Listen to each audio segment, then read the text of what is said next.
রোজার diet chart. রোজায় ওজন ঠিক রাখতে যা করণীয়। পবিত্র রমজান আত্মশুদ্ধির মাস।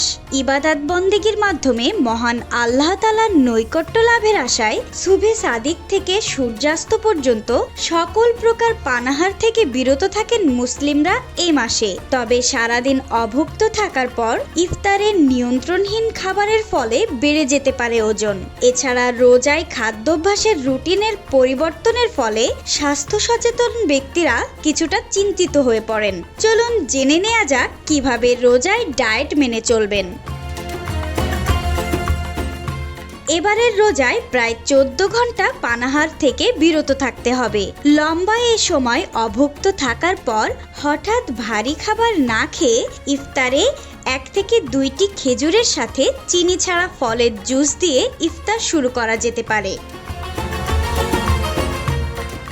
ডায়েটের ক্ষেত্রে সবচেয়ে বড় শত্রু মিষ্টি জাতীয় খাবার। তাই ওজন কমাতে চাইলে অবশ্যই অতিরিক্ত মিষ্টি জাতীয় খাবার পরিহার করে চলতে হবে।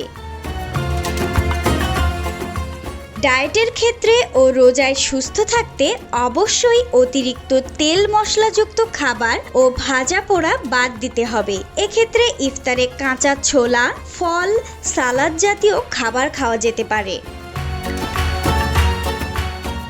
ডায়েটের পাশাপাশি শরীরকে সুস্থ রাখতে ইফতারের পর প্রচুর পানি ও তরল জাতীয় খাবার গ্রহণ শরীর সতেজ রাখবে। এক্ষেত্রে চিনি ছাড়া ফলের রস, ডাবের পানি, ইসুপগুল, তাছাড়া লো ফ্যাট যুক্ত দুধ পান করা যেতে পারে। রাতের খাবারে 1 কাপ ভাত বা লাল আটার রুটির সাথে বেশি বেশি সবজি খাওয়া যেতে পারে। রাতে ঘুমানোর আগে শরীরে বেশি জোর না দিয়ে হালকা ব্যায়াম করা যেতে পারে। এতে শরীরের ওজন ঠিক থাকবে।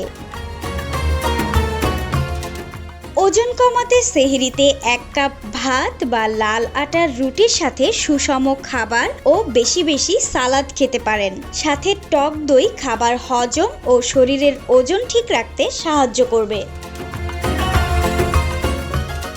এছাড়া রোজায় ওজন ঠিক রাখতে সেহরির শেষেই না ঘুমিয়ে কিছুক্ষণ হাঁটাচলা করলে শরীরের মেদ জমার সম্ভাবনা কমে যাবে।